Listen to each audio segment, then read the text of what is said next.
Poland से दिया है शांति संदेश। वॉर्सो में बोले पीएम मोदी, ये युद्ध का युग नहीं है, भारत बातचीत पर जोर दे रहा है। पीएम मोदी की तरफ से कहा गया, कूटनीति से समाधान पर भारत का पूरा जोर है। भारत युद्ध की नहीं, शांति की बात करता है।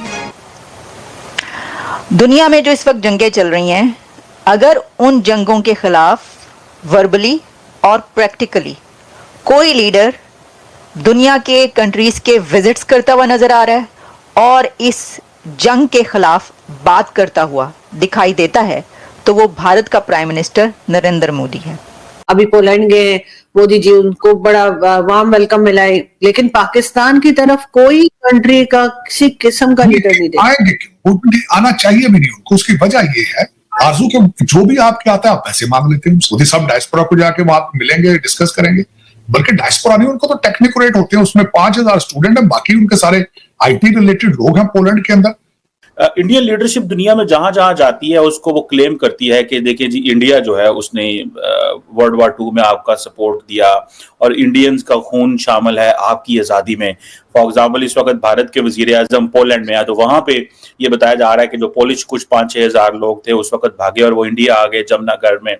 प्राइम मिनिस्टर बैरियर्स ब्रेक कर रहे हैं और दुनिया का एक लीडर इस वक्त नजर आ रहा है जो पूरी दुनिया का विजिट कर रहा है और मैसेज उसका है पीस, ह्यूमैनिटी, कंपैशन का। और पोलैंड एक ऐसा कंट्री है जो नेटो का मेंबर भी है, लेकिन यूक्रेन को असला भी नहीं देता वो।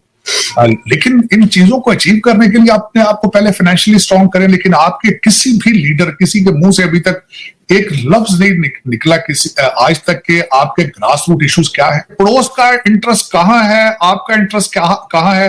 पिछले महीने वहां पे फाक्सकान जो है इस वक्त संदेश दिया गया प्रधानमंत्री की तरफ से, उसमें यह बात साफ तौर पर कही गई कि ये जो वक्त है वो युद्ध का बिल्कुल नहीं है और शांति का हिमायती है भारत। शांति संदेश दिया गया पीएम मोदी की तरफ से। और नरेंद्र मोदी साहब ये पीस मैसेज और अमन का पैगाम लेकर पोलैंड उतर चुके हैं, लैंड कर चुके हैं। और पोलैंड वार्सा में उन्होंने वहां पर ऐसी यादगारें, मेमोरियल्स, राजा साहब का जो है महाराजा, वो भी आपको अभी बताते हैं। बहुत पुराना कनेक्शन है, इंडिया और पोलैंड की हिस्ट्री लिंक्ड है एक दूसरे के साथ, रिलेशन बहुत पुराना है, बहुत ज़बरदस्त है। तो वहाँ पर वो गए, ट्रिब्यूट पेश किया। लेकिन देखें, जो अहम बात है वो ये है जो मैंने बात की कि क्या भारत के प्राइम मिनिस्टर को आप समझते हैं कि कोई पीस प्राइज मिलने वाला है? या देखें, ये बात तो वैसे तो अक्सर ही की जाती थी ना कि नोबेल पीस प्राइज जो है वो मिलना चाहिए। कई दफ़ा हमने ये बात सुनी, इंडियंस ने भी ये बात की मीडिया पर, सोशल मीडिया पर। लेकिन उन्होंने तो वाकई में प्रैक्टिकली ये कैंपेन एक स्टार्ट की जो की है जंग के खिलाफ। जैसे कि वो इससे पहले रशिया गए और रशिया में भी मोदी साहब ने प्रेसिडेंट पुतिन जो थे उनके सामने क्या कहा, उन्होंने कहा कि ये जंग, बच्चे जब मरते हैं तो वो फिर अच्छा नहीं लगता, दुख होता है। अच्छा, उससे पहले वो 1-2 साल पहले जब ये जंग शुरू हुई थी यूक्रेन और रशिया के बीच, वो ये कह चुके थे कि ये वॉर एरा नहीं है। ये चीज़ उन्होंने रिपीट की है, उन्होंने एक बार फिर दोहराया है। और पोलैंड से जो पैगाम पहुंचा है दुनिया में, उसके ऊपर उन्होंने कहा है कि compassion, peace, global peace, this is not era for war. Modi साहब ने फिर ये बात कही है। आपके सामने जरा इस हिस्टोरिकल विजिट की डिटेल रखते हैं। अभी तो उन्होंने यूक्रेन पहुंचना है चंद घंटों के बाद, अभी तो वो पोलैंड में है। पोलैंड और इंडिया का जो रिलेशन है, जैसा मैंने आपको कहा कि बहुत पुराना है, हिस्टोरिकल रिलेशंस हैं ये। और इसके अंदर 45 ईयर्स में ये पहले कोई प्राइम मिनिस्टर इंडिया के पोलैंड पहुंचे हैं। मुझे तो हैरानी है कि जो इनके हिस्टोरिकल रिलेशन है, जो लिंक है दोनों कंट्रीज का, तो अभी तक कोई वहां पर क्यों नहीं गया था।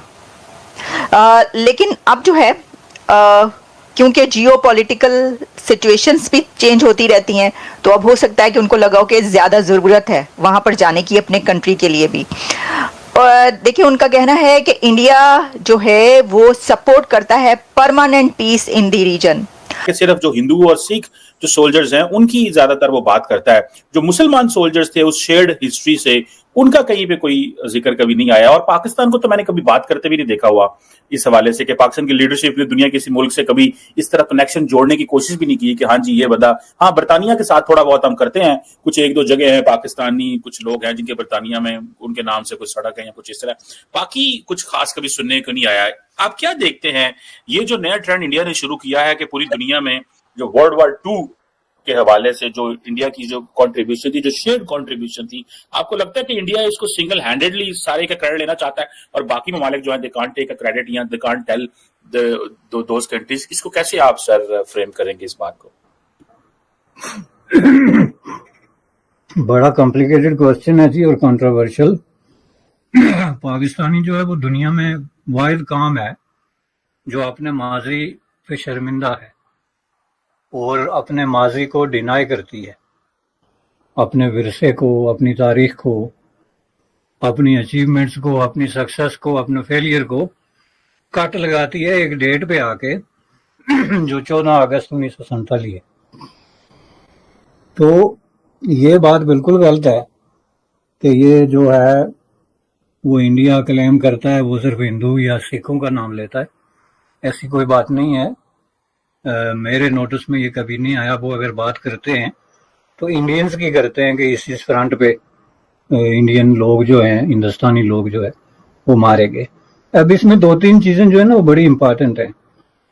पहली बात ये जनाब के आप जो है एक वक्त में केक खा भी लें और उसको रख भी लें, ये ऐसा कोई तरीका दुनिया में आज तक इजाद नहीं हुआ, अनलेस कि आपने अपनी प्लेट में कोई जाली केक रखा हो तसव्वुराती किस्म का। अब या आप अपने आप को तस्लीम करें कि आप आज से 70 साल पहले इंडियन थे और आपकी जो एक्टिविटीज थी, आपके जो कामकाज थे, आपकी जो अचीवमेंट्स थी, फेलियर्स थे, वो भी इंडियन के तौर पे थे, यानी उसमें आप इंडियननेस को अपने अंदर सबसे पहले तस्लीम करेंगे, तो फिर आप अपनी लेगेसी या अपनी कोई विरसा है तो उसके पीछे कोई क्लेम करेंगे। अब हकीकत बिल्कुल आपने दुरुस्त पॉइंट आउट की है।